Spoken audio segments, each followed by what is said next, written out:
and Youth-Led Forum is a youth-led organization that works with young people. We are working around issues of civic space. We are working with around issues of leadership development, and we had the Young Leaders Academy.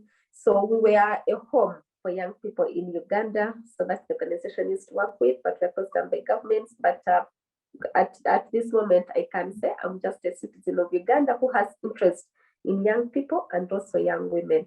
I'm also a feminist and a writer and a member of the Uganda Female Writers Association. Thank you. All right, that's a very sufficient introduction.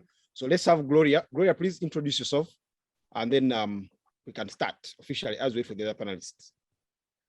My name is Tricia Gloria Nabaye. I work at the Great Lakes Institute for Strategic Studies as a researcher. I support the Cyber Policy and Digital Rights program there. And part of my work is to curate knowledge products around cyber.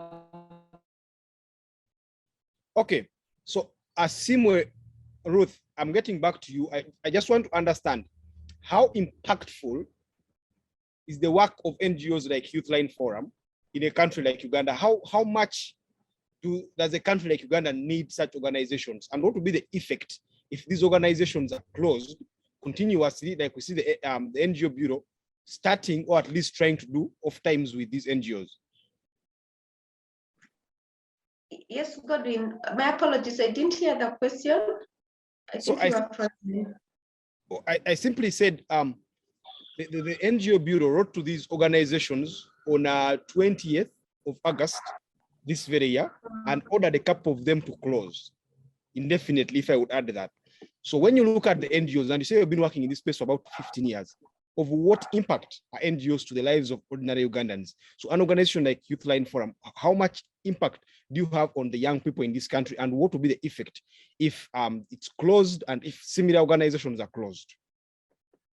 Okay, so thank you very much. And I think I will speak from the Youth-Led Forum standpoint, because that's the organization that I represent. And I will definitely give what that means to the people that we are working with, and that is the young people. So as a youth organization, when we were closed, we are doing leadership development.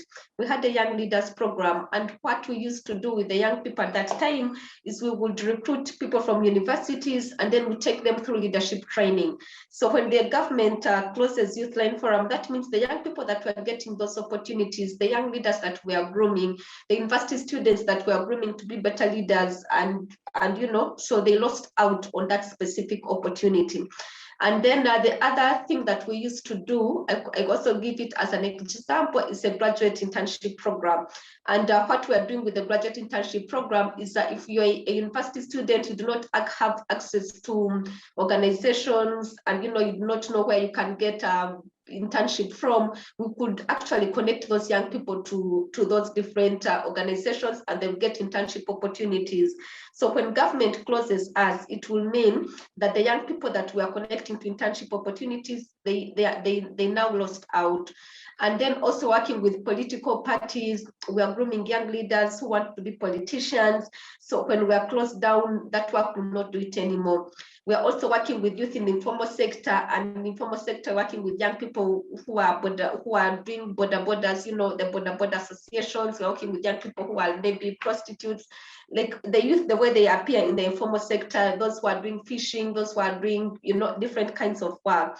So immediately they closed us down. We lost that connection with those young people, and also those young people in the informal sector kept on asking, what do we do now? How can we be better supported? So the closure of organizations does not just impact the organization as it is, but it also impacts the people that we are supporting. So the youth in the informal sector were affected, the young people in the universities were affected, the young people in schools were affected because they're also doing work with schools. So like generally, it is beyond an organization. It goes down to the citizens, it goes down to the country. So all those groups of people are all affected, and everyone else in the long run, they get to lose out. That's what I would say. Let's now turn to Gloria, the other panelist. Gloria, you work for GLISS, and GLISS was prominent on that list of organizations that the Bureau ordered to stop operations. So when you heard that, what was your immediate reaction? What came to your mind when you saw the list with as many as 54 organizations and GLISS being one of them? Thank you, Godwin. Between me and you, I think we've come from a place where we know our stand as GLISS, who we are, and for a very long time, our ED had constantly clarified that GLISS is registered as a company and not an organization, and it was a political reason or a political decision that he took from the beginning, that because the civic space has constantly been shrinking since roughly 2006, there are some there are some things you need to do to be able to maneuver this space. You need to be able to preempt that there will be an increase in control. And so for me as a person, maybe as an employee, I came from a place where I knew that work would be business as usual for us as an entity. Not necessarily because we are defiant of anything, but I knew we're within the legal provisions and the legal, statutory instruments in operation. And so for GLISS, which is an exception to the rule and maybe also idea, we had registered as companies. And the regulation was that we were also paying our taxes, we were constantly, abiding by the law. So the closure didn't shock as much as it reaffirmed the fact that the space is shrinking, and then the regulators are constantly, witch hunting and piggybanking on different issues to shrink down the space. So work is operational at GLISS. We work in the same space, and for a fact that these conversations continue to happen helps us see alternatives to how we can look at the future differently and plan better. I'll speak to the fact that now the biggest elephant in the room is on funding. And it is very important that as we go ahead, while we are worried about NGOs closing, now we also need to start to think about sustainability. You may not even be closed by government, but government may make it hard for you to even access funding. So that's a narrative we are working in, and I am glad that there was a preemption on our end as GLISS, so that work can continue to be done. Yeah, thank you. Okay, so we have been joined by Edema. Patrick, Edema, are you there with us? Yes, I'm sorry for joining late, and I think because of my network, allow me to use audio, but that's understandable. Okay, so I'm going to ask you to begin by introducing yourself, which the other panelists did earlier before you came. So just give us an introduction of who you are, where you work, and your interactions with the civic space work. Okay, thank you, Mr. Moderator. My name is Patrick Edema, and I work with Africa Institute for Energy Governance. I'm an environmental engineer by profession, and I think I'm part of the people who are affected, where the security agencies invaded our office and they arrested us 2 times. So, of course, these are threats that as AFIEGO we've been experiencing, especially starting from the field, from Hoima and Vulisa. So it wasn't a shock that they would come and also illegally arrest us, because we know, yes, in August, the NGO Bureau informed the public through newspapers that they've closed about 54 NGOs in Uganda that are not complying with the rules and the regulations of the NGO Bureau. But of course, as AFIEGO, we know we've always stood our ground, because AFIEGO is not mandated to be regulated by the NGO Bureau. We have always stood our ground that we are a company limited by guarantee, and we are supposed to be regulated by the Uganda Registration Services Bureau, not the NGO Bureau, as it is said. So, okay. Of course, Patrick. Yes, Mr. Moderator. It's coming up, the NGO and then the company limited by guarantee. And Gloria has hinted on that earlier. Now, for our listeners who may not know the difference between the two, can you just help them understand what is the difference between an NGO as registered in Uganda and regulated by the NGO Bureau, and a company limited by guarantee such as AFIEGO or GLISS? What's the difference? Thank you very much. We know in 2016, the government, of course, brought in this board, which is under the Ministry of Internal Affairs, and it requested the civil society organizations working in Uganda to register with the NGO Bureau, though it wasn't compulsory. Those who were willing to join the NGO Bureau, they joined, and those who had registered before and they were willing to work with company limited by guarantee. Company limited by guarantee is regulated by the Companies Act of 2012, and the laws are stipulated very well of how these companies limited by guarantee have to be regulated. So the NGO Bureau that is operating under the NGO Act of 2016, we know it came later after these are companies limited by guarantee have stood their ground from 2009, that for them they are under the URSB, that they are regulated by the Companies Act 2012 under the Uganda Registration Services Bureau. So of course, if you look at the NGO Bureau, which is under government, and if you look at the organizations that have been closed or indifferently suspended, and you look at the kind of activities that they are doing, you will find that most of them they are in human rights, elections, most of them they are in these sensitive projects of government, of oil and gas. So it's not a shock that, of course, the NGO Bureau came out to close this NGO, or indifferently suspend this NGO Bureau. So there are two categories of civil society organizations in Uganda. Those that are under the NGO Bureau, of course, they are mandated to operate and follow the guidelines and rules under the NGO Bureau, and they are supposed to follow the NGO Act of 2016. But again, we are not saying that we are operating because no one is above the law. AFIEGO and the other companies, but particularly for AFIEGO, we are working under the law. There's no problem of you being arrested as long as what you are doing is right and you are not working outside the law. So if you are operating legally, it is okay. I'll not go in details, but if I can say about the charges, even the offenses they charged us. At the first, when we were arrested on 14, they charged us an offense of operating without a permit. So you can't tell me that a person or an organization that has been in the field for over 20 years can work without such. And even if it is so, I mean, is it under the law that you are supposed to arrest people who are operating under which law? I mean, if you look at the Constitution and any other law, you find that sometimes they put on charges which do not even exist in the Ugandan laws. The second charges now, when we were transferred, they were telling us that we failed to give required documents. We failed to give government required documents. Not specific which document they wanted. Nevertheless, as if they've ever written to but I don't know. But me as an individual, I've never seen any official letter requesting for any document.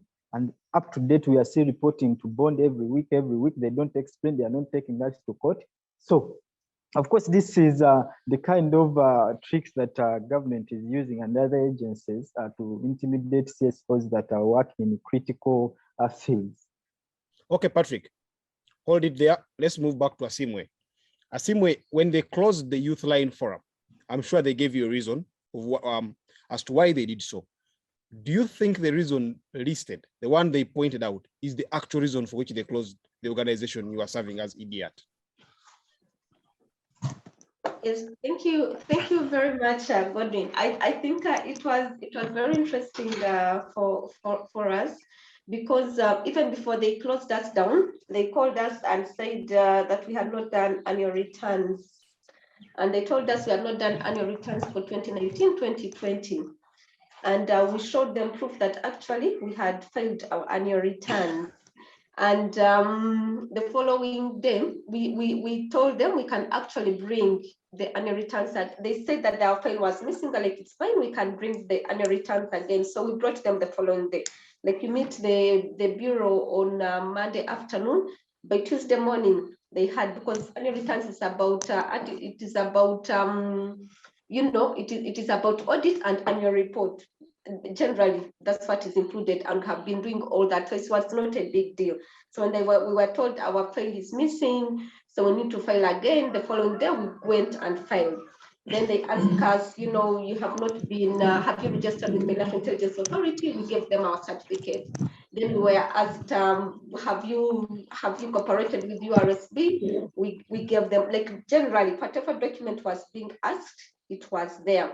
And I think beyond that, there is a process that the NGO Bureau was doing, and that process was the verification, and we had been verified by the Bureau. By the time you're verified by the Bureau, that means they ask all those documents, annual returns, certificate of with URSB, like there is a set of documents they will ask, and you will have submitted all. And then they will say this organization has been verified and validated by the Bureau.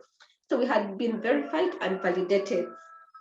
So even when we met them, we're like, you verified and you validated us as a working organization. So why are you saying that our file is missing? But we did not mind. We went ahead and gave the Bureau the missing information. Now, we were shocked to learn that we had been closed. We even got to learn, like, we have given all the information, everything is fine. Then the following day, you're learning from social media that, you have been indefinitely suspended.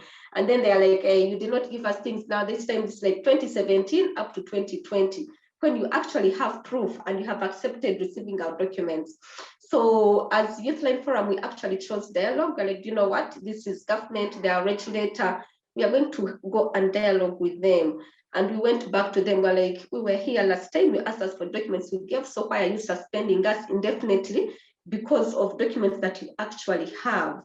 Then we're like, then of course, there is a lot that went on, which I do not want to get into the detail, but in summary, even they said, okay, give us now 2017, we gave 2017 is here, 2018 is here, 2019 is here, 2020 is here, kindly let us work.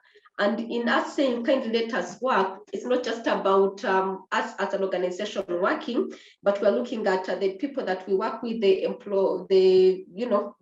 staff were affected, looking at the young people we are working with, looking at the programming that we're implementing, and everyone was looking up to us. Youthline Forum, what is there? University students are asking, informal sector youth are asking, like generally. So that is in the spirit. The informal youth want this to happen.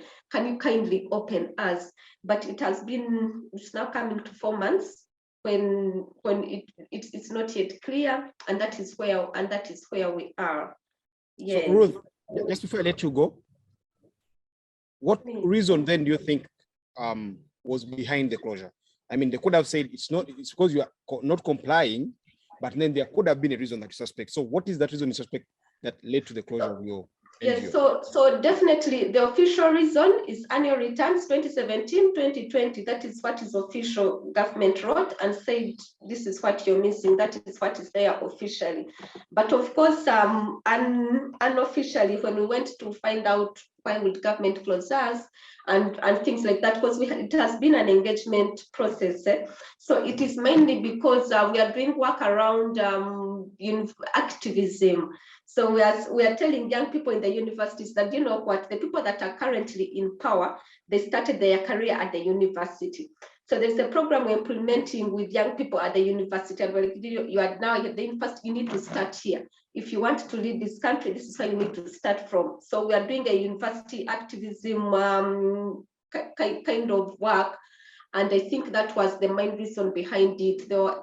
I'm sure government was scared, why is Youthline Forum stirring up the spirit of activism among university students? And university students were actually active, not just here in Uganda, also in Kenya and Tanzania. And we're saying if space closes in Uganda, Kenya will come out and speak for you. Tanzania will come up and speak for you. So that would have been one of the reasons as to why we're closed. We are steering up university activism, not just in Uganda, but across the region. Then the second reason, we are talking a lot about civic space. we were implementing programming around civic space. We're telling we can claim our space. You know, we had funding for for people with they can do strategic litigation. Internet has closed down. We can actually sue government. Why should they close down internet? Why should they close down Facebook? The constitution, like, so there is a lot that we were challenging at that time. So behind the annual returns 2017-2020, there is all this activism work we're doing, civic space work we're doing, a lot of work we're doing with young people, and government was scared of young people. So that is the actual reason as to why we're actually closed. Okay, so earlier you said you are a feminist, and looks like the reason they closed you on their part is a hard one. So given that, do you plan to change one of these days and then take something else? Maybe talking about teenage pregnancies, something that government is more acceptable with birth control, saying, oh, there are many people, let's produce less. So are you willing to change your line of work and then tow along to what they're telling you to do? No, we are not going to do that. So, and of course, during this process, there are other actors who have come in place and told us, you know what, Ruth, you have money on the account, you have staff members. We have actually lost 10 of our staff. They have moved on. We are now left with 5. We had 15. People have moved on. You are losing people. You're losing funding. You can't apply like for more funding. Like generally, we are losing a lot. And there is someone who offered us an opportunity. Why don't we change from governance to maybe go to service delivery, give young people condoms, you know, those things of health and what that is more acceptable, go to saving groups and stuff like that. But that is not our mandate as Youthline Forum. We started out to talk about issues of governance and accountability, and that is what we were doing. So if we are opened, well and good. If we are not opened, we would not intend to turn from our core mandate, because we are there to help young people become better. We are there to help young people become leaders. We are there to kind of, make sure that we're operating in the right way as a country. So we shall not change. That is not going to happen. So if we are happy to remain closed, but we are not going to change to service delivery, giving condoms and talking of blah, blah, what they want us to talk about. That one, no. All right, thank you. Let's move to Gloria. Gloria, earlier you mentioned this shrinking civic space in Uganda. And this has been a very, very big subject of discussion. The NGOs have been saying this space is shrinking continuously. If you read the history of NGOs in Uganda, when the NRM took over power in 1986, it was one of its main selling points at that time. They said, you see, we brought back freedom. In fact, it is said that between 1996 and 1994, the number of NGOs increased almost 10 times in the country. It just went overboard. So many NGOs came all over the place, of course, including the so-called briefcase organizations. Now, for a government that has this stellar record of working with NGOs, of calling them development partners, doing a lot of allowing them all the space to operate. What has changed so suddenly that now the government is taking on the offensive and coming back against these very NGOs that it seemed to have worked very well with and achieved a lot with at the beginning? What has changed in the last few years? I think you're Godwin.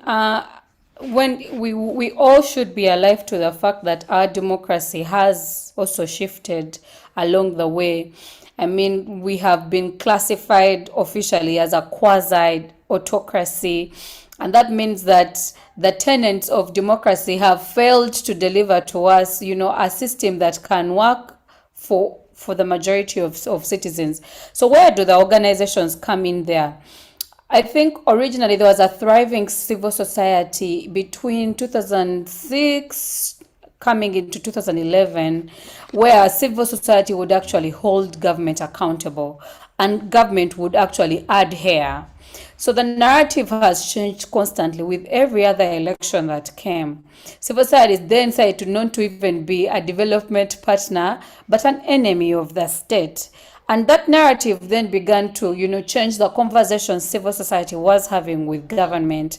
While civil society would call out government on things, all of a sudden, government started to look at civil society as opposition or and all the other entities that were working in pro-government work, pro-democracy work, like for example, Youthline, then started to feel the heat of what, you know, autocracies then do, because to stifle the voice of the people, civil society is the voice of the people.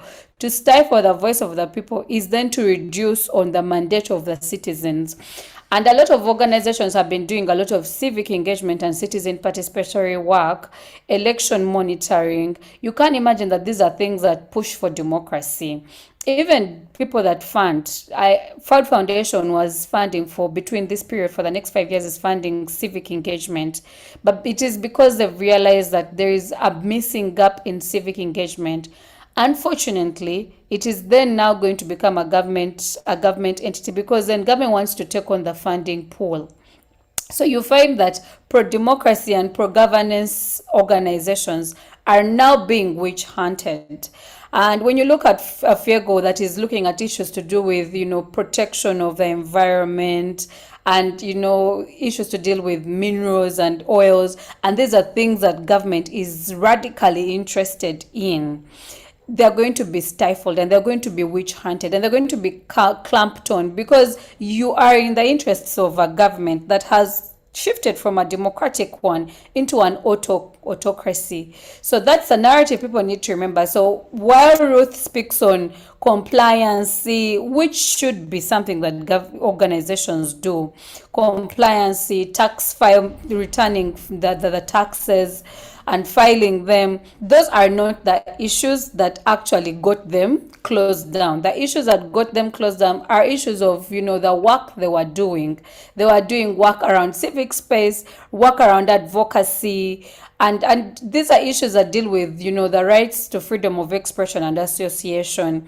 And it's going to be very important for us to, you know, name a thing as it is, because if we keep imagining that it was a tax, the returns that got these organizations clamped, then we miss it. But it was that these organizations are doing work on accountability, and government, most for a better part, doesn't want to be held accountable. The transparency around the oil sector, the organizations that are working around human rights in the context of elections. So the shutdown is to shut down the work that they are doing, not necessarily that their work is not relevant anymore, but that the work they're doing is putting a spotlight on government.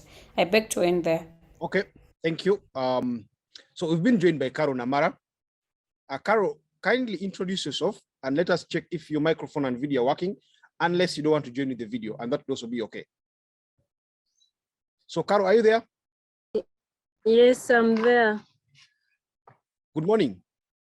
Good morning. This is Carol Namara.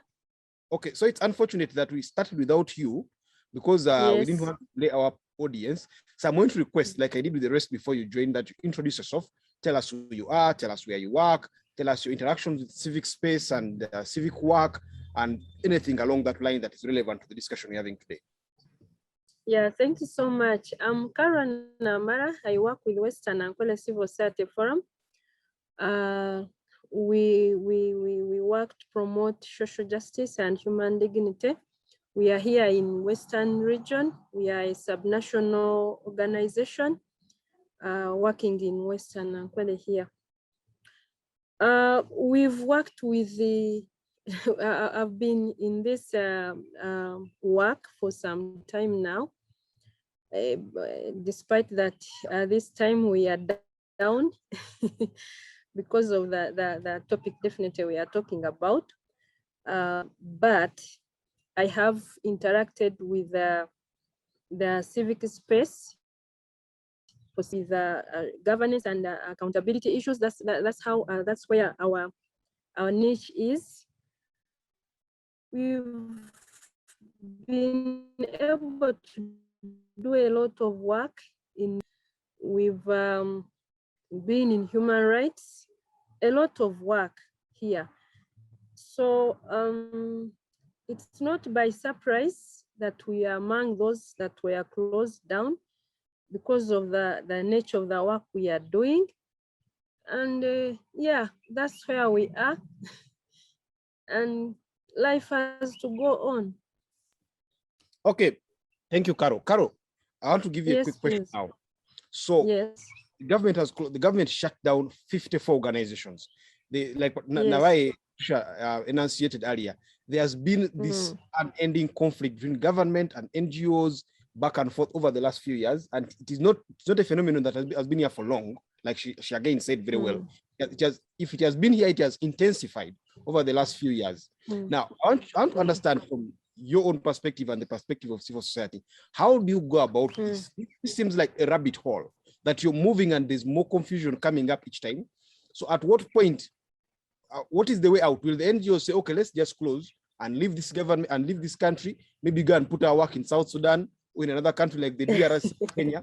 Or will there be a point where you think that government will eventually say, you know what, we are actually in the wrong, let these NGOs work and do their work? Or do you think, I mean, what is the way out? I just know how to put it. What is the way out? How will this eventually play out and how will it end? Yeah, thank you so much. I want to tell you that we are not going anywhere, and we are not going anywhere. Whether the government fights us back, whether yes, that our space is reducing day by day, because we know we are working with governance. We are talking about accountability. We are talking about corruption. Of course, they have to. They are not happy with us. Since I think 2016, as I may say, our space has been shrinking, has been reducing, and I know because we are touching into their eyes directly, because these issues, the service delivery first of all is down, and it is not down because we don't have money. We've been paying our taxes. But we see we have a lot of debts here and there. We see service delivery is down, and we are talking about it. And you know, Godwin, when someone is a thief, and you keep on telling him, please, I know today you want to steal this, tomorrow, maybe yesterday I saw you, that person will always hunt you, will always look for you so that you stop talking about his acts. So similarly, the NGOs and government, they have this, it is like a cat and mouse game. So we shall not surrender. We are here, we shall stay here. We hope, because this government has overstayed, I'll say it has overstayed for long. And of course, it is guilty of what it has done, and it is guilty of what it is doing. And moreover, for us, we are here to talk about it. We are not shutting our mouth. We are saying it every day. And therefore, for them, yes, they are right to shut us, because we are trying to talk about their ills. So, Godwin, we are here. We are not going anywhere. As my colleagues say, we are not changing. We have our goals. We shall still run for those goals. We shall still go for governance and accountability. We shall talk about service delivery where it is due. We are not going anywhere. And for me, I think even if they shout, even if they close us, even where we are talking, we are still talking. Because like here, we work through, I mean, we have groups in our villages that we've been working with. We have social movements here, especially here in Rushenyi. There's a social movement called Make Rushenyi Great Again. We built it as WACSOF. They are there, they are working, they are talking. Where the roads are not fine, they go there. And we are behind them because, yeah, they will say, WACSOF, you are halted. What are you doing? But so Mbuga is doing its work, and for us, we are happy about it. So we shall not go, we are not going anywhere. Okay, thank you, Carol. Let me now move to Patrick, who has been waiting very patiently with his mic and video on mute. So Patrick, I want to bring you in. I mean, your case seems rather on the extreme. I work for an organization that was also closed. So does everyone on this panel. But for you guys, you were even arrested. That brings in a new dimension. What is it? What is special about AFIEGO that apart from closing you, they come and arrest you people? They put some charges on you, a charge of operating without a license, which I think is a very ridiculous charge as a lawyer. That's what I would think. Yet, the rest of the organizations were closed. All the 54, we haven't had cases, the 53, I mean, we haven't had cases of people being arrested or being slapped with such flimsy and laughable charges as you guys were. What's special about you? Thank you, Mr. Moderator. We are not in any way special like these other civil society organizations, but as I said before, because I recall when the government issued that that notice that 54 CSOs have been closed, I tell you, I will still stand our ground that AFIEGO is not an NGO, it's a company limited by guarantee. That means it's a private company and it has board members and so forth. So for us to continue working, we are not working out of the law. We are working within the law. And that's why even the charges that they put on us, as you said, they are so ridiculous that are operating without a permit.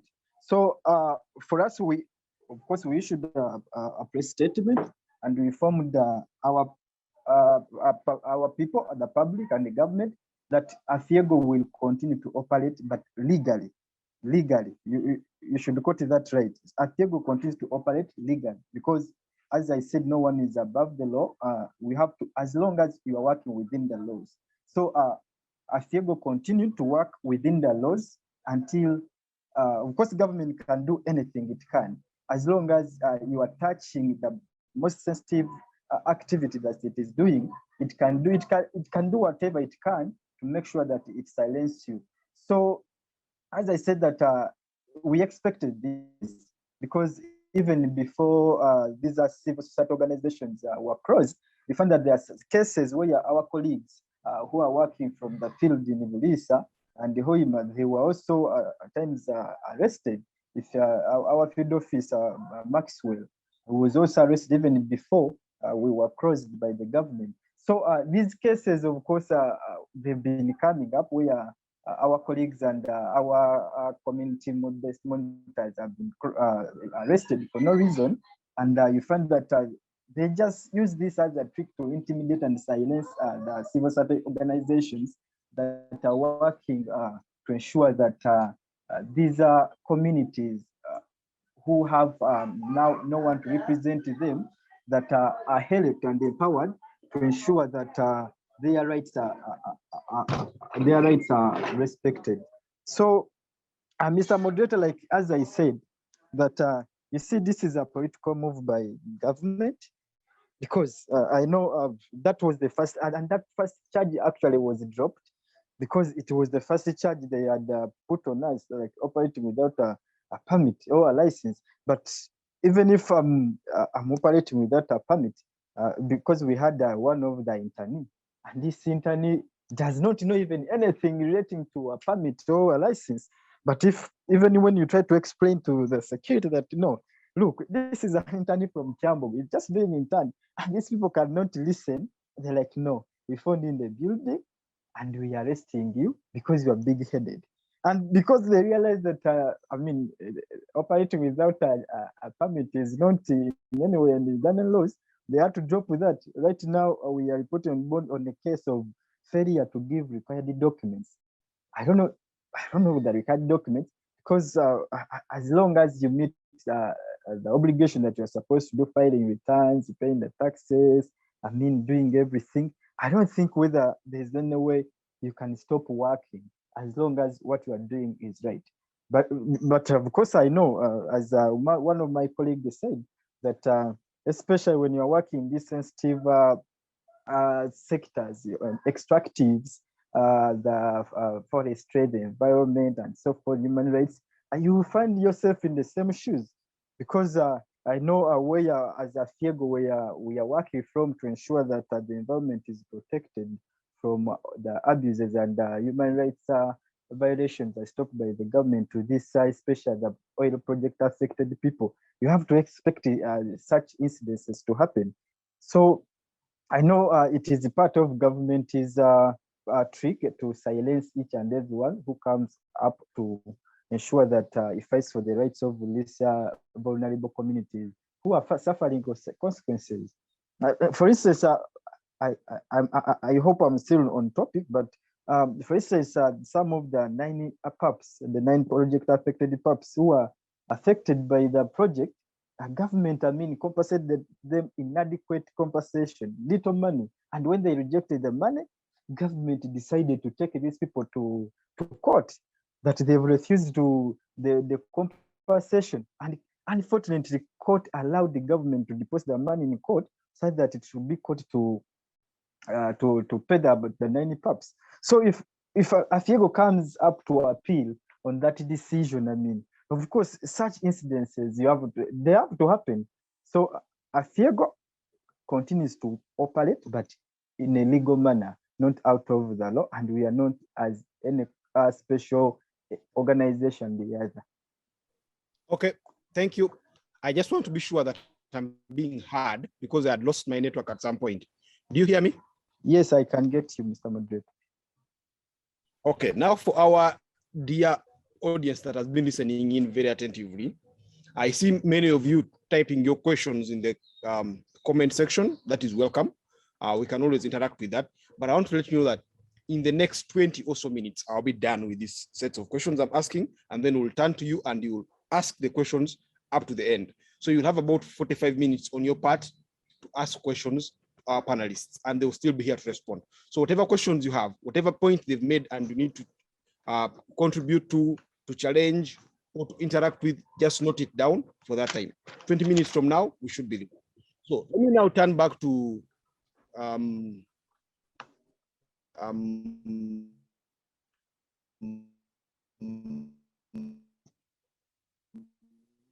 let's get back to just a second. So Asiimwe, chapter 4 is one of the organizations that was closed, and he has since gone to court over the closure. Do you think such a procedure works? Do you think it's time that civic society in Uganda considered going to court to demand for their space, or it's just it won't work, as some have already said? Yes, thank you very much for that. That is the process we are also considering at Youthline Forum, going to court. And when we consulted with our lawyers, with other people who had been closed, and we thought it was not such a good idea, but that is for us at Youthline Forum. And of course, we cannot compare notes with Chapter 4. Chapter 4 is a much bigger agency. But I think for me, the issue of closure was very political. So it like my colleagues have stated, it had nothing to do with compliance, or if it had, it was very little to do with compliance. So the rest of it is political. So when you are dealing with an issue that is political, you might find that that litigation or court might not be a good idea. But I think that still depends on your standpoint. For us at Youthline Forum, we felt, you know what, we shall go to court. The process can take up to 2 years. It can go that far. And then also we're like, there is this. All of us are aware how DGF had been closed down, and it's coming almost to a year, and they're not opening, and that is a development agency. And they're still struggling. And we're here, we're a national organization working with young people. So do we want to explore court or not? So it works 2 ways, because as part of the work we're doing on civic space, strategic litigation was one of them. And we actually had support to do strategic litigation. And we are actually doing, we are actually offering that to organizations that wanted to go to court. If you want to go to court, maybe we can get a lawyer who can support you in that process. But as an organization, we are like, you know what, we're not going to go to court, because if the issue is political, even if you go to court, it will be political. It will take time. Then they will still silence you there. So yeah, of course, I have not answered your question, Godwin, because your question is, do you think it is okay to go to court? Yes, it is okay to challenge, because according to the NGO Act itself, whatever the NGO Bureau did was wrong. So you can challenge that. You can challenge that in court, and you can actually win. be on all grounds. But the way the issue was political issue, this is government taking government to court, blah blah blah. It is most likely that if you will not be able to win, but it's a good way to actually try it. If you want to go to court, then that's okay. So I support the organizations that are going to court, but as for us at Youth Line Forum, we're like, this is political, and since it's political, we shall not go to court. We shall do dialogue. If dialogue fails, we shall continue doing the work we're doing as individuals, those who still can, and then we wait until we are opened. Okay, thank you very much. I want to now turn back to Gloria. Gloria, we know that a lot of the NGO work in Uganda is funded by the West, and the head of the West, or the leadership of the West, is always the US. We've seen over the last few, in fact, maybe most of this year, the US has not been in good books with the government of Uganda. We saw how they announced that they would sanction some officials just after the elections were concluded. We saw how the American embassy dismissed the elections as being fraudulent. We saw the European Union did the same thing.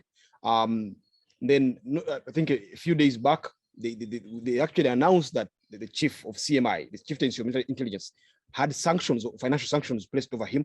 And then just, I think yesterday, the American embassy warned Americans, who constitute, by the way, a huge percentage of Ugandan tourists, and tourism now seems to be is actually the biggest foreign exchange earner. It has warned American citizens to avoid as much as possible coming to Uganda, saying that this place is not good.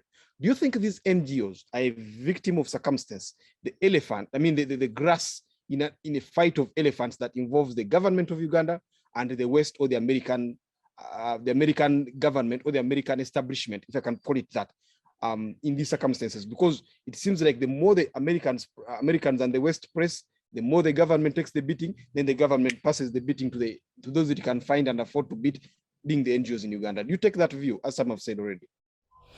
Thank you very much, Godwin. I want to imagine that, like the previous speaker said, in the event that dialogue hasn't been done, especially to mitigate what is happening back home between the different organizations and government, then we cannot imagine that the beating that the civil society organizations are taking is a consequence of what is happening between the relations, the geopolitics between the US and Uganda. A lot of the crisis Uganda finds itself in is politically brewed. It's because we've created systems that entrench a dictator, or that entrench lifetime presidency, and so it is a narrative we've created for ourselves as a people.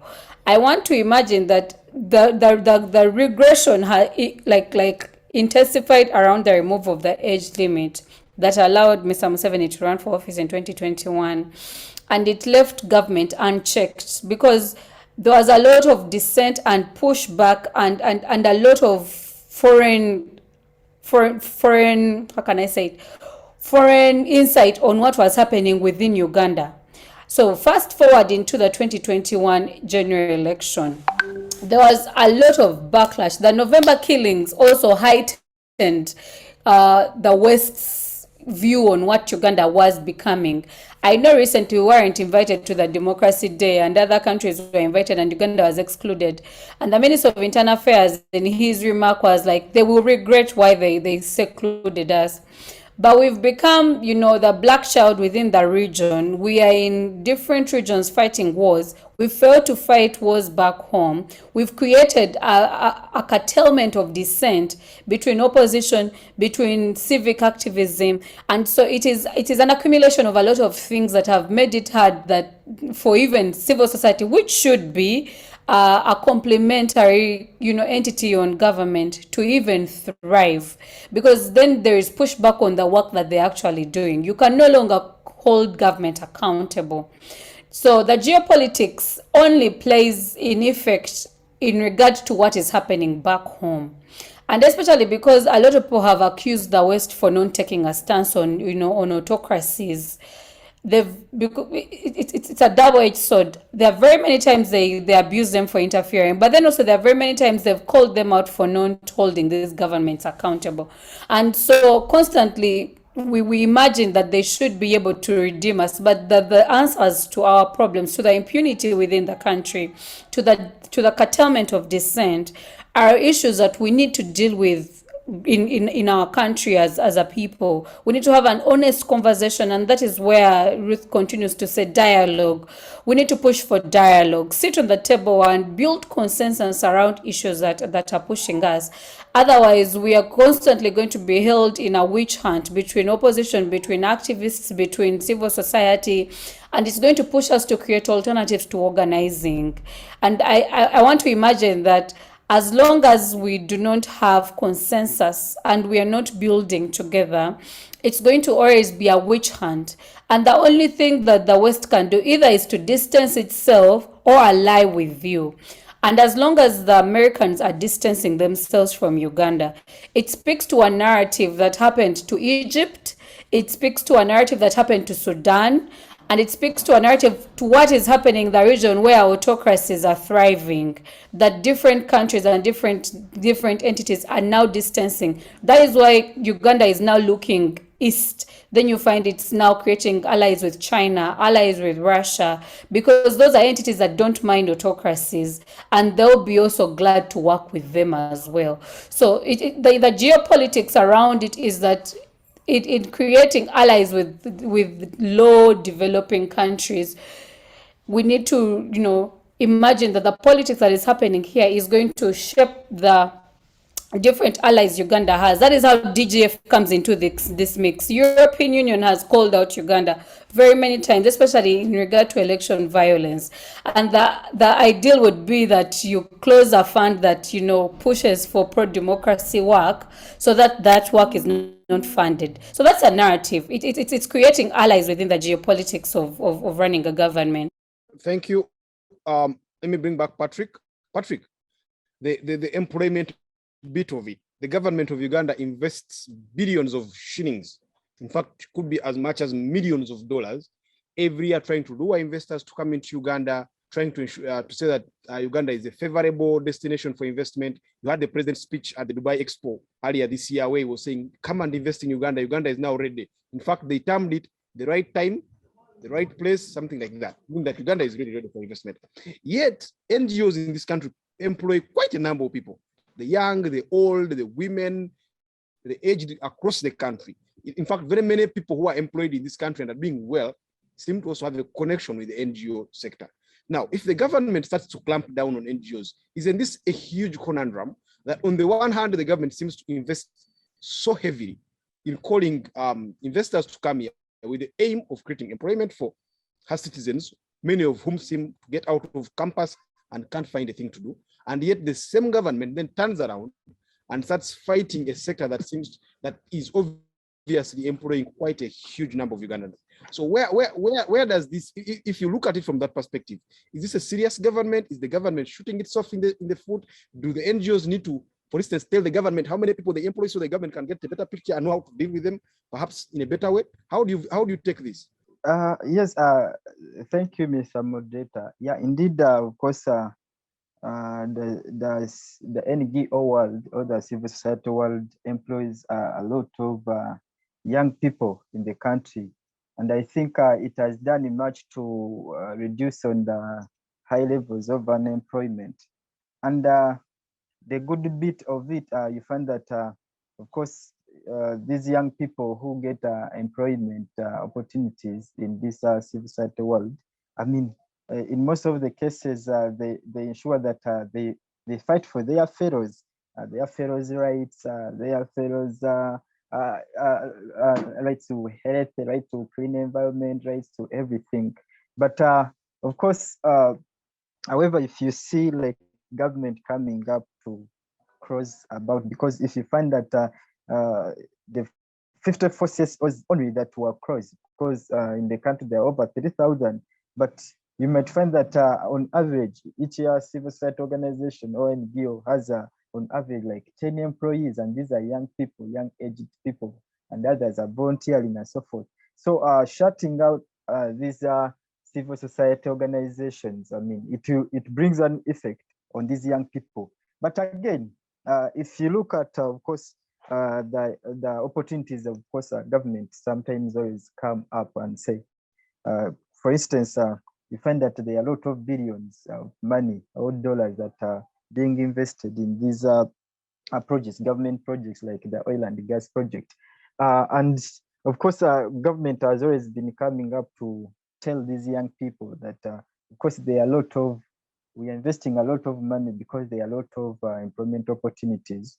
And these projects are going to generate about 160,000 jobs to the younger youth like you. So, but in actual sense, if you look at, of course, the number of jobs and to maybe these other sectors, you find that, of course, government is looking at for it to benefit on it, it's just looking at one positive side, because we did a survey as a project we did about 1,000, but we did a survey to some of the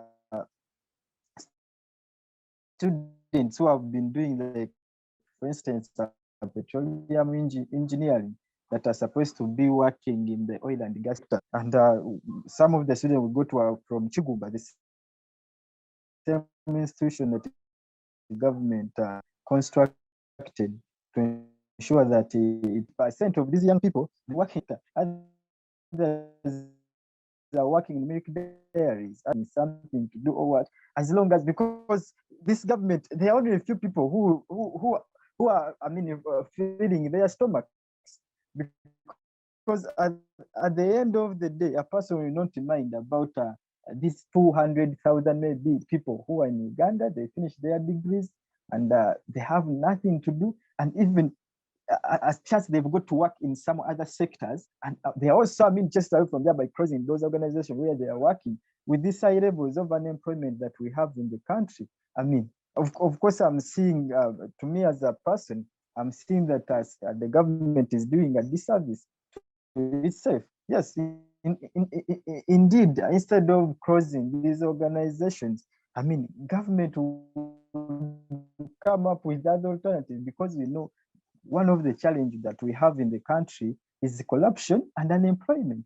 Maybe on this side of health, but I'll talk about the challenge of unemployment and the corruption, the money, the billions of money that are being swindled every year, and you find that no one is compelled to steal that money or what. So I would think that instead of government coming up to cross these institutions and so forth, it would rather create alternatives and empower this civil society organization to continue working, because what they are doing is for the good of their country. I mean, if I'm doing my oversight, I'm doing oversight law on what government, maybe government has constructed a law which is supposed to be 2 trillion shillings, and the law that has been constructed is worth 200 million. I mean, and I do my oversight law to do that, and I inform the government that, look, this is a law which you invested in 2 trillion, but it is worth 200 million. I think I'm doing it for the good of my economy and the country. So I rather call government, I mean, to just empower these civil society organizations to continue operate amidst these ongoing challenges that we are facing as a country, than just closing them. Thank you, Patrick. Let's now turn to Carol. Carol has just rejoined us. Carol, you're welcome once again. So I want to understand, when an organization like yours that is regionally based is doing its work that side, do you face as much problems as the ones that seem, I mean, the kind of work you're doing, is that the government still give you as much attention as it seems to do to put on organizations that are more directly involved in the workings of democracy, in the workings of human rights? Or when you choose to say, let's go and work on in the sub-region of West Ankole, maybe they say, these ones here, they are not that bad, since they're only doing work within this limited jurisdiction. Thank you, Godwin. I had lost you because of internet. For us in the village, you know, we suffer a lot. I want to tell you something like that. When we were closed, for us, we did not close as they said. Yes, we got our letter, they wrote to us. So shortly after, the DPC calls us the DISO calls us, the RISO calls us. They were asking, we are like, yes, they've told us to close, let us close and maybe do what they want, because as you may know, we had not returned, of course, for 2019 and 2020 because of several reasons. So we are like, yes, we are going to close, and maybe we first return, then we renew our permit, and then we'll open. But they were like, no, please, if you close, we have problems here, because we've been dealing with service delivery. Like I've told you, we've arrested so many people here who've embezzled government money, those in the roads and other sectors. So they were, if you leave us here, people, we are dying. Actually, Godwin, we did not close immediately when they told us to close. We only closed like a month before, because things were not coming out. So after submitting in our documents, verified, and we paid our the money we are supposed to pay, they said, okay, wait, we are going to open, we shall open. So we waited for opening, but it was not coming. So we said, we can't stay with staff here who are not being paid. We can't stay with this stigma, because a lot of anxiety, mentally disturbed. We said that we have to close. But we feel the government here in our region is not against us. They know what we are doing. They've been with us. We've worked with them. And we feel we can still work with them within our means as we wait for the government to open us. So we are not being harassed, all that, but you know, because of politics here and there, because of those thieves that we've been running after, we know they still check on us. Are these people like that? So we are just there, but we know we are not harassed to that extent. Okay, thank you. Let's move back to Ruth. Ruth, there have also been claims, and some of them have been very substantiated, that there are some NGOs that are briefcase, that are fraudulent, that take people's money and don't do the work. There's some bad apples, that's what I'm trying to say, in the NGO field. So is it time, for instance, that the NGO sector organized itself, maybe with the help of the Bureau, maybe in concert with the Bureau, and then weeded out the NGOs that are there doing the fraudulent work? Where I come from in northern Uganda, we say one frog, it takes a frog to spoil the whole stream of water. So is it time for the NGOs to self-regulate and then pull out the bad apples so that they don't end up spoiling and soiling the water for everybody else, and then making it look like the whole sector is diseased, is pested and cancerous? Yeah, yes, thank you, Godwin. Of course, if you're operating in a country where the organizations are more than 200,000, then there are those that might be doing that particular work, maybe they're fraudulent and all that. But I also wanted to say that the NGO sector has been self-regulating itself.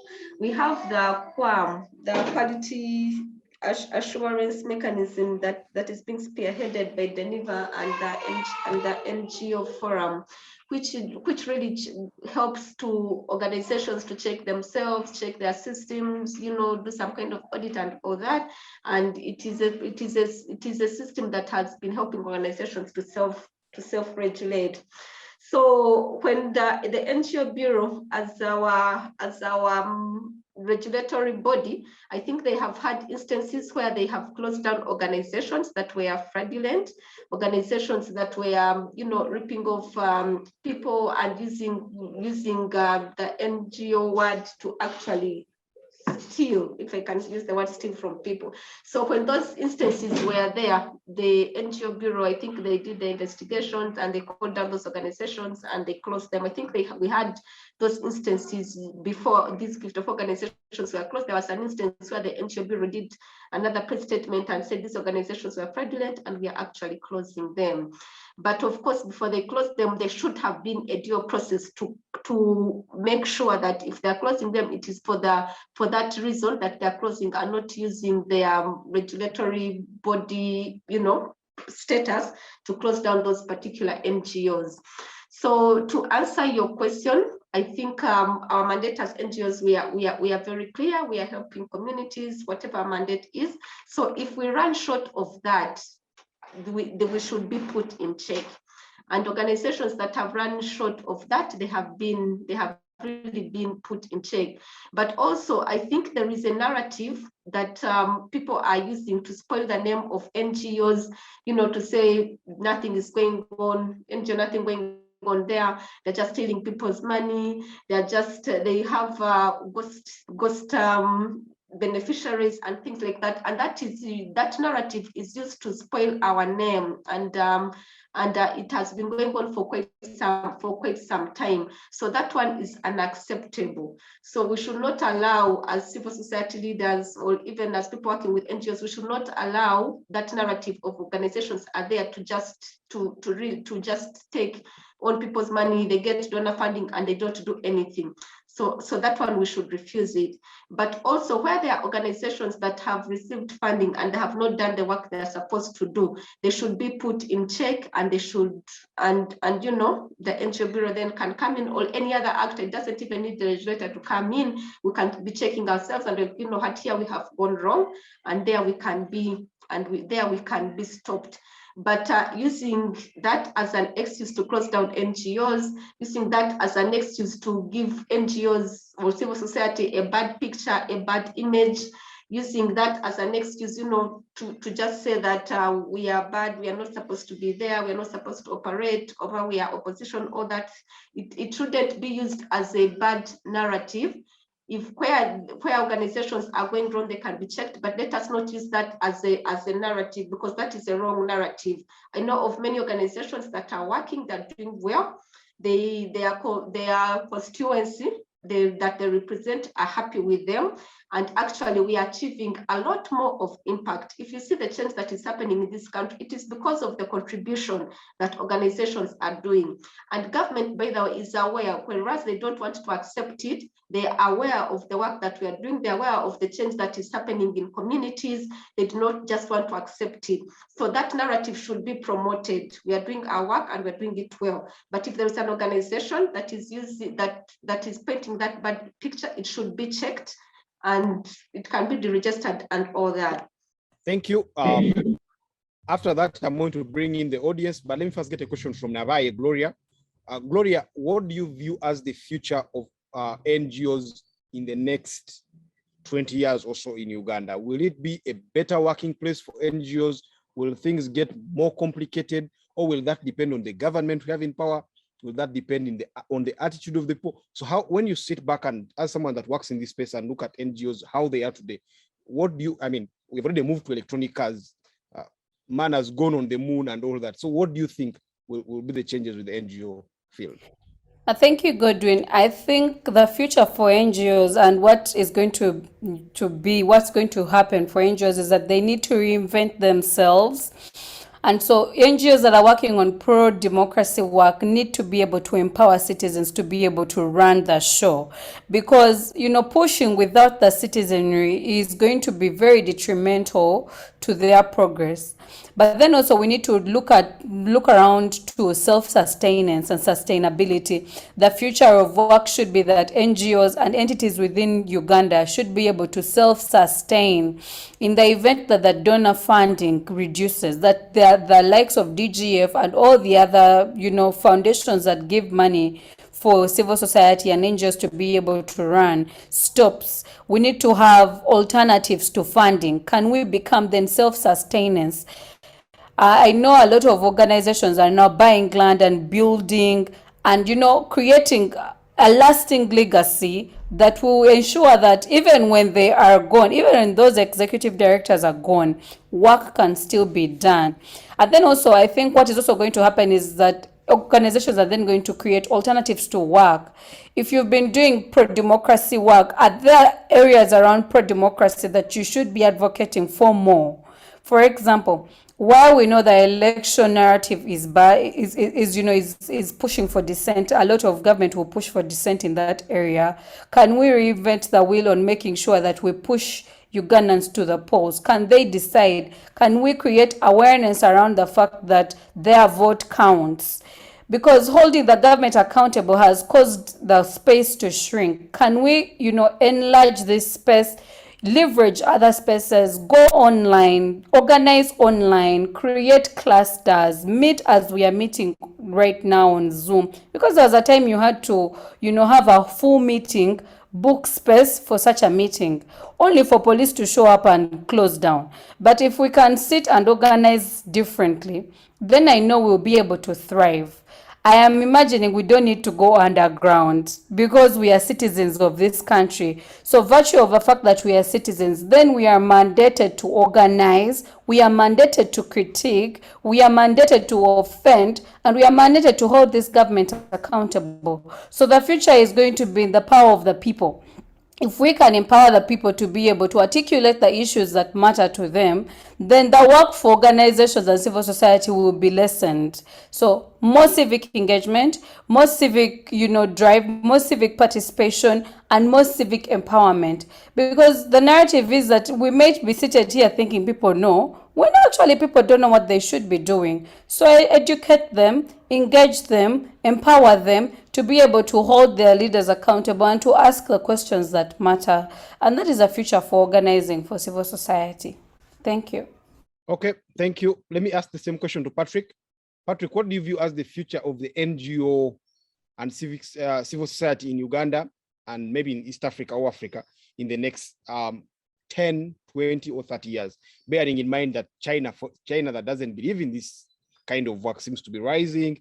Gloria mentioned earlier, we see Turkey rising, we see India rising. These semi-autocratic, someone called them false democracies, they seem on the rise, and yet the American power seems not on a decline, but it seems to be challenged by these particular ones that are now rising up. So how does that affect the NGO work in the next few years? Yes, thank you, Mr. Moderator. Yes, of course, we believe that these civic space issues have not just started yesterday or 1 year back. It started over 2006. And probably these are the challenges, the most challenges that civil society organizations that have always been come up to highlight about the civic space in Uganda. But in my presumption of how the civic space of this civil society organization will be in the next 10 to 20 years, I think we need to change the module of our work as a civil society organizations, because I know we've done a lot in engagement. If you look at the Universal Periodic Report, which is supposed to a report that is generated, a civil society organization report that is generated and submitted to the UN about the challenges that are being faced by the CSOs and other sectors. We found that as civil society organizations, we've done a lot to ensure that this challenge is addressed, but up to date, you find that the problem is just increasing. So I think we as civil society organizations, we need to now look at other alternatives of how we do our work. How can we involve in our citizens? How can we empower this public? I mean, the communities that we are fighting for, how can we empower them that they can also start to do the advocacy work, other lobby works and so forth. So you find that, of course, if we empower these communities, because we know that most of the people who suffer most these communities that we fight for, we find that, of course, these government officials and so forth, for them, they will continue getting their money, they will continue benefiting from the embezzled funds and so forth.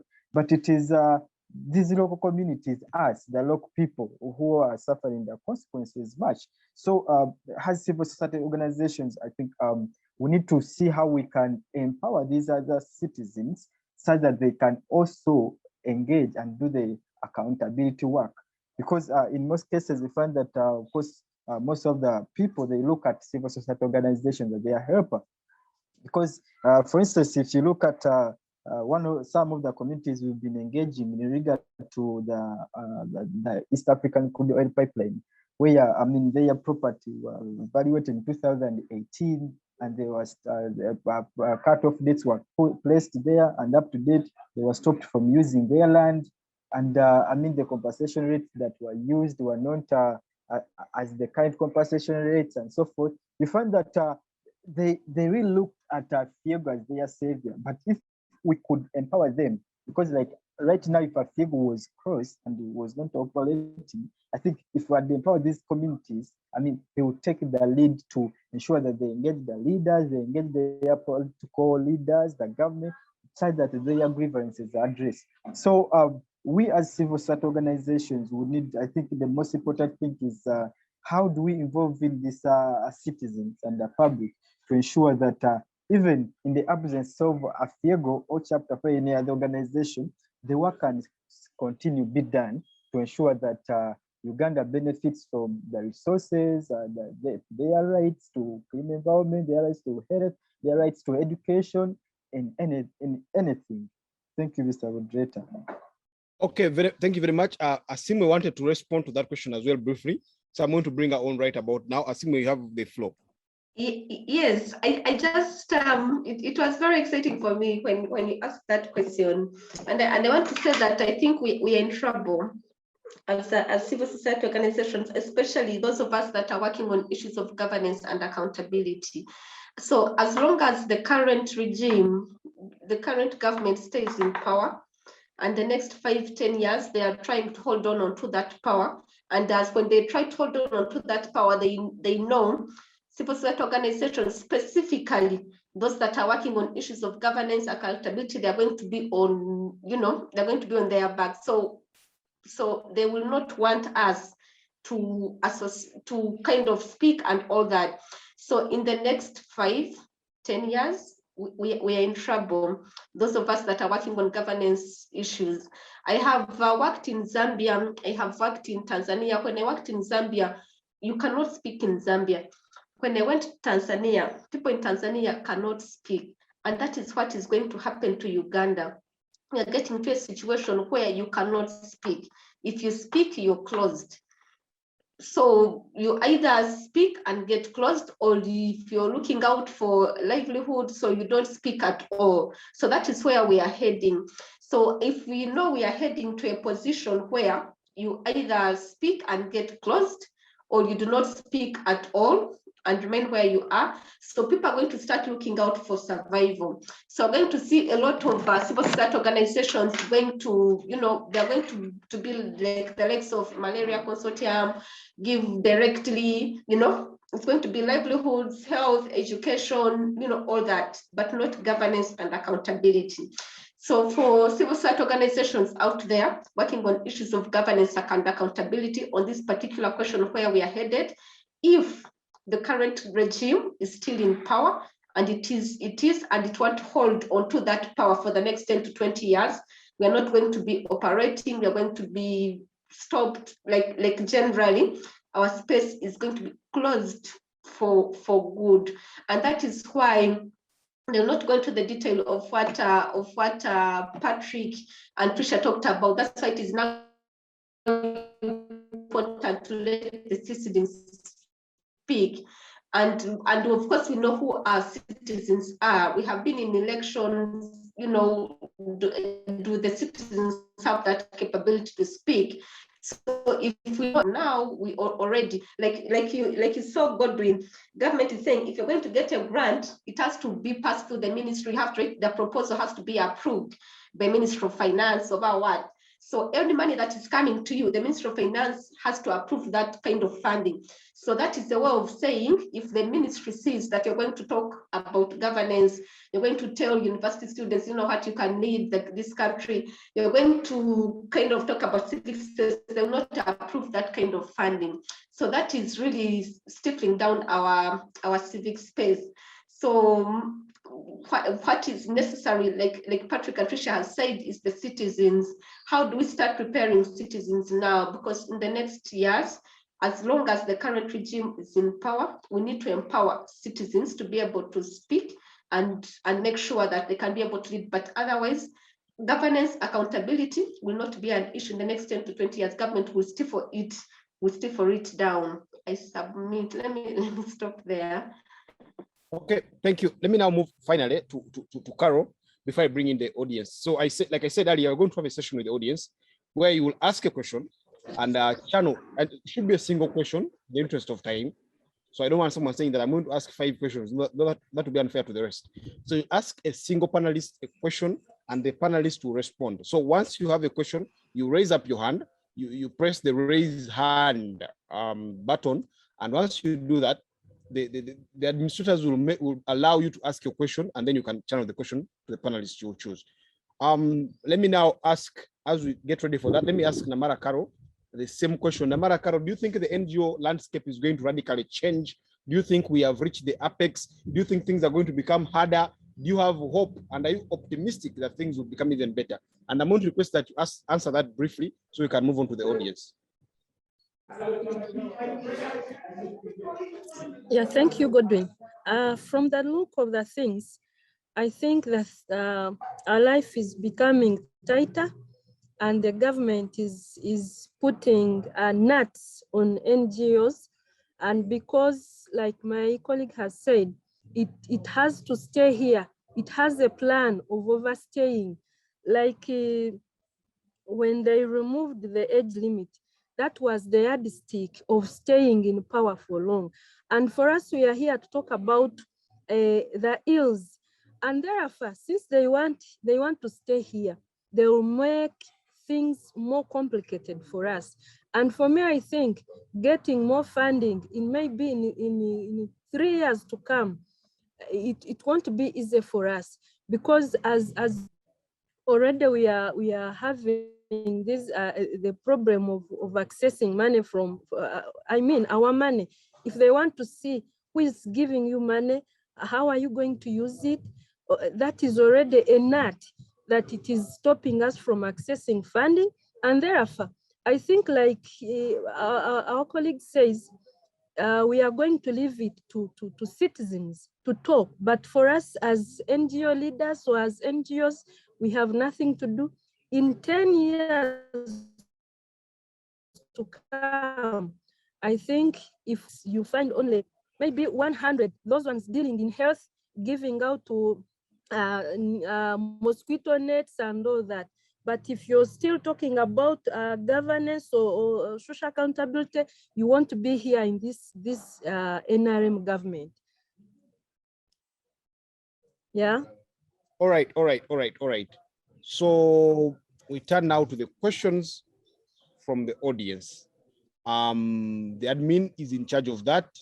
So if as soon as they give you the microphone, in fact, you need the microphone, just raise your hand, press that button that I have just a chance to ask your question to one of the panelists, and the panelist is here and will be very ready and willing to respond to that question.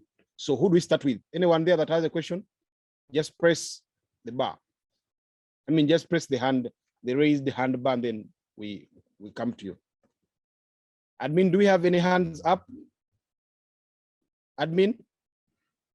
So we don't have any hand here. I'll read a few of the comments that I can find. Someone tried to educate us on what a company limited by guarantee and a company limited by shares is. We thank you very much. That to hire modern, to hurire modern. Sorry, I got that wrong the first time. Someone said the issue is quite political, and that's still modern. And many of the panelists have agreed. Yes, so there's someone who has raised their hand. I don't know if they have been made a panelist already. Ahereza, ask your question. Okay, thank you. I'm Ahereza Kranma from Uganda Red Cross Society of Bushenyi. And my question is, like we have seen the NGOs are getting closed. I don't know if this was the second wave, the first wave of the closing the NGOs, or whether there will be the second wave, I don't know. But as far as we know, when we are setting up like a strategy, we must have a backup in case the first one fails. What can we do? So as NGOs, if we are to come together to do what the government is not willing to see us do, are we having a backup plan? So in case we remain closed, away from the WACSOF, I would appreciate their efforts, because they have Mbuga as a backup plan. They have left everything to citizens now. the rest of the NGOs ready to do what WACSOF has done, or if we remain closed, we shall bow to the regime and say, enough is enough, we did our part, so we are done, and we accept to be closed. Thank you. Thank you very much, Ahereza. That was not a question, it was a comment, and a very good one that you've added to the discussion. So I don't know if there's anyone else that has a comment or a question to add. You can also make your submission if you still have it in the next 10 or so minutes before we wind up the discussion. Okay, just a second. Looks like Patrick has something to say. Patrick, I'll bring you in as we wait for the next question to come our way. Yes, thanks, Mr. Moderator. But of course, as I respond on the comment of a backup plan, as most of us said that, of course, as we are silenced, we've ensured that there are some communities that we've been able to empower to ensure that even at the time when we are still closed, that there are some other empowered communities that can continue with the work. But maybe like what I didn't note out, we are like as AFIEGO, I know there are a lot of possible ways you can do to engage government to ensure that such challenges are addressed. But we as AFIEGO, of course, we decided to challenge this decision of the NGO Bureau. And I know it's not good to discuss in details of how of the case and so forth, but we decided to take the NGO Bureau to court, and we opened up a case with that bureau as AFIEGO. I know there are a lot of other platforms you can use, like dialogue and so forth, because you look at if you look at the NGO Act, it in section, I think section 7, it highlights how even if you've closed an organization, you should have it a hearing.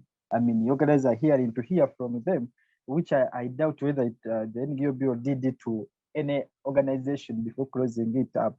And of course, as I said, that as a company limited by guarantee, you find that the NGO, the 2016 NGO Act, has no powers over the companies limited by guarantee, because as this act was brought up, the Companies Act of 2012 was not amended, so there's no mandate of the NGO Bureau to the company's limited guarantee. So we as AFIEGO, we find a case with this NGO Bureau.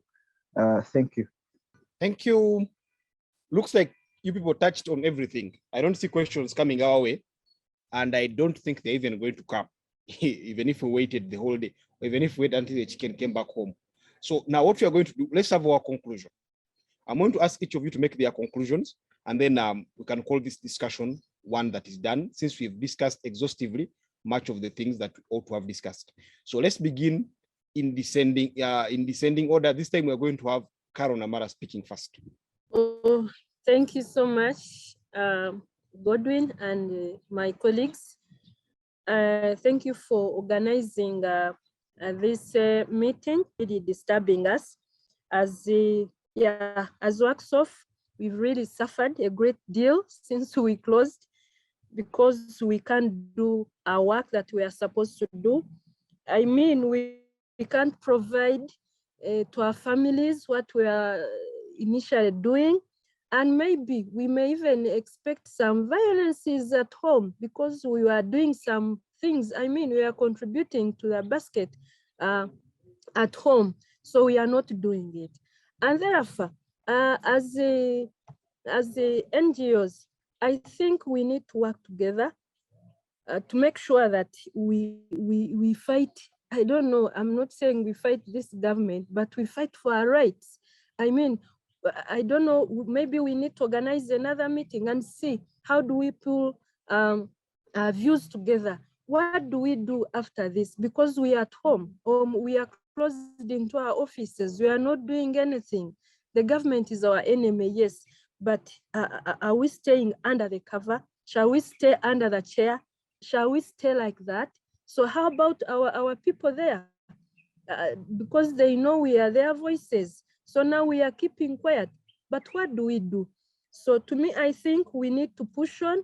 We need to talk wherever we are, maybe on our WhatsApps or wherever we move, whichever platform we get. I think we need to work together and make sure we push the government, because we are there to check them. And if we don't do our work, I think the worst is about to come. So thank you so much. If we can work together, if we can sit together, if we can pull views together, the NGO Bureau, something will come out. Thank you so much. From one formidable lady to another. Let's have Gloria Nabaye next. Thank you very much, Godwin. And I love what she has said. It can only get worse. But I want to add on that it can only get worse for it to get better. And so we are going to go through the storm in the teacup and, experience the cartel, experience, the shrinking space, only for us to be able to create, a different narrative for ourselves. And that will include empowerment. The digression in democracy, in democratic legitimacy is going to be the center of our discourse for the next few years. What we can do as an entity and as civil society is, ally together, create allies within the space, push as a collective, because a collective voice is much easier to listen to. One of the strongest points for this government has been that we have a divided front. As long as we have a divided front, we are not going to be able, to push back and to open up that space.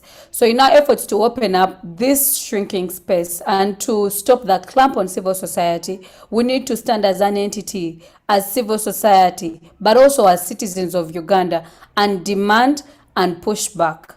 Outside that, we are constantly going to be, complaining about the abuse, the extreme abuse of freedom of expression and association and assembly, which we do not want, because then we are not able to organize and thrive as a democracy. So I beg us as citizens to empower ourselves with the knowledge that we need to be able to push back, but then also to create allies within the system, even in civil society, even in the media spaces. Everyone that makes up the civic space should be brought on the table to be able to push, but then also to organize as a collective. I think that is where our energy will lie in dealing with the issues that we are grappling with now. Thank you very much, Godwin. Thank you very much, Gloria. They say ladies first, so we shall finish with all the ladies. Let's have Asiimwe, and then we shall eventually have Patrick.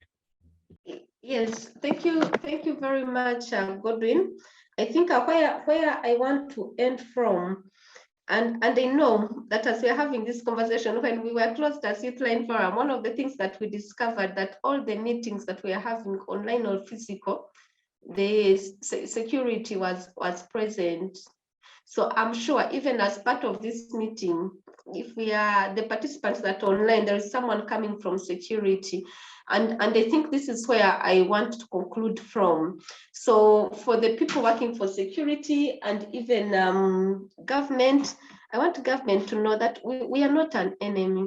Civil society is not an enemy for government.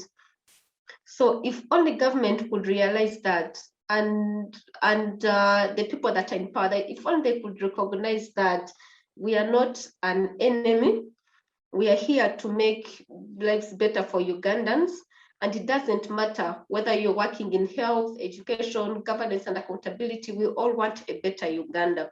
So my conclusion for the fact of government, they should know that we are not an enemy. We are working together. And I was looking at how we're affected as an organization. So when Youth Line Forum was closed, we had staff members that we lost. We could not pay them. We're getting a new grant of about $250,000. It was going to employ 5 people. They could not get that. Like generally, we lost out on that. So those are 5 Ugandans. Beyond the 5 Ugandans, we're going to reach out to 500 young people in the informal sector. So the 500 young people in the informal sector could not benefit from that. And then we had a Young Leaders Academy where we could train about 40 young people. They could not get that training. And then we had a graduate internship program every year. 100 young people get admitted. And these are young people who do not have connections. like generally they're just there, they don't have connections to get internship. We are able to give them that connection, and they lost that connection. So when government is closing us as organizations, it's not just about the organization itself, it is also about the citizens. So government should think about its citizens. So that is my first point. They should think about its citizens, and they should know we are not an enemy and we can do better. Now, for civil society organizations, we have 54 organizations that have been closed. And I can tell you, Godwin, and everyone that is on this call, that this was a time for us to work together. Do we go for dialogue? Do we go for litigation? Like generally, but that did not come through. Everyone was working on their own. So for the regime that we are in, it needs a collective, because they are also, I don't want to call them mafias, but the government is there, they are collected, they're together, they are fighting us. So even us as civil society, we need to be together, working together, and pushing back. For them, they are fighting for us, we need to push back together. So for civil society organizations, I think we need to push back together. So let us see, how can we push back together? Can we agree on one thing? And all of us will go. Of course, 54 organizations go with the same thing, at least even if we are 30 or 40. And we said, you know what? Government is coming on us. We have to push back. Can the 30 of us push back together? So let us work as a collective, as civil society organizations. And as I conclude now, is to the citizens. The citizens should be aware that it's their time to take over. And as Ugandans, I know we are not yet angry. I have seen countries where they get angry, like, they do this, the other. So as Ugandans, they are not yet angry. And part of the reasons that Ugandans are not yet angry is because they are not aware. There are some things we could tell young people and they'll be shocked. Is that what is happening? Like they will really be in shock. So as civil society organizations, we are going to tell young people these are the issues for them to get shocked. We have been closed now, we cannot be able to tell them. So citizens have to prepare themselves. They need to be aware of what is happening. They need to have that angle of we can take our space back, and then they take it back, and then we should all go in the same direction. Thank you very much. Over to you, Patrick. Yes, thank you, Mr. Godwin, for this insightful discussion. I think allow me to also use this platform to thank the Center for Constitutional Governance, because it is one of the organizations that came out and of course condemned what was happening, and it came actually to give us a list when we were there at the regional police Ginger Road. Thank you very much. On the conclusion remarks, of course, I need to encourage the NGOs to use each and every possible means of fighting for their rights, because working in any field or the other legally, it's your right, and it's not a crime to fight for the benefits of the citizen. So if there's need be dialogue, let's use that system. If there's need to be of course legal means of going to court, we can also use that.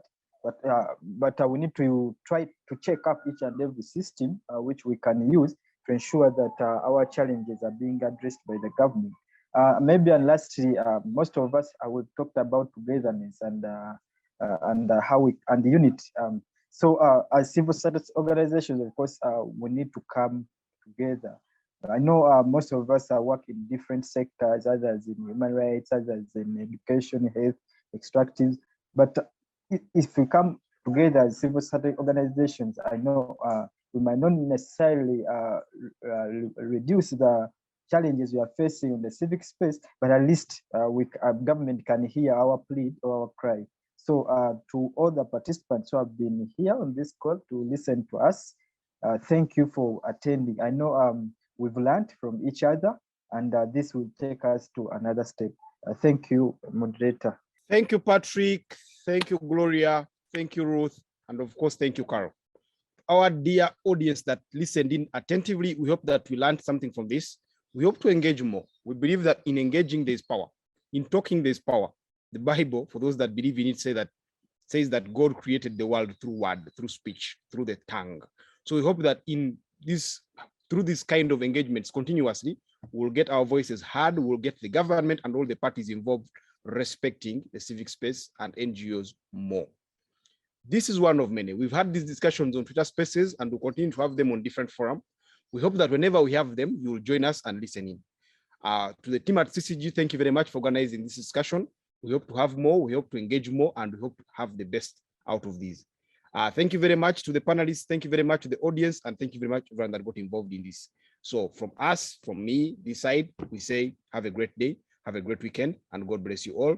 Merry Christmas and Happy New Year.